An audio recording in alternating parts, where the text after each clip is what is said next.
Hi everyone. Okay, so today I'm going to be showing you how to use Google Meet that's already embedded within the classroom, Google Classroom. So go ahead and watch.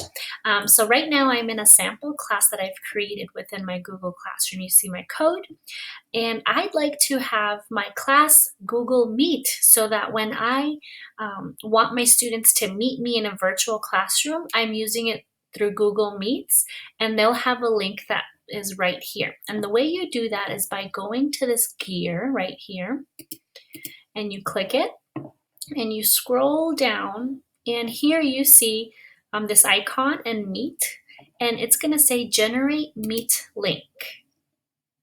And here is the link that it generates for you. You can either copy it or reset it.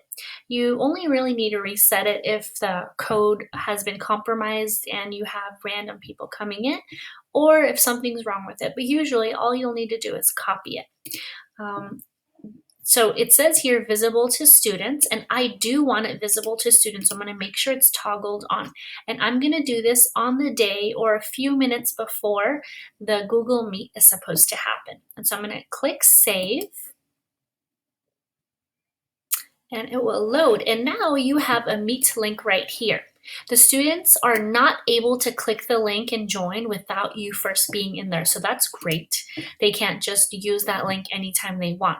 So you can share, let's say you've already given an announcement that the meet is going to be happening today. You can just share an announcement. Hi students, click this link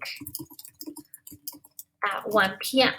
And you can literally copy and paste it here, and you can go ahead and post. And now the students are able, once it's 1 o'clock, I would suggest joining the room by clicking this yourself at 12:50. That way at 1 o'clock or a couple minutes before the students, if they log on, they're able to click and go inside the room. And when I say room, it's metaphorical.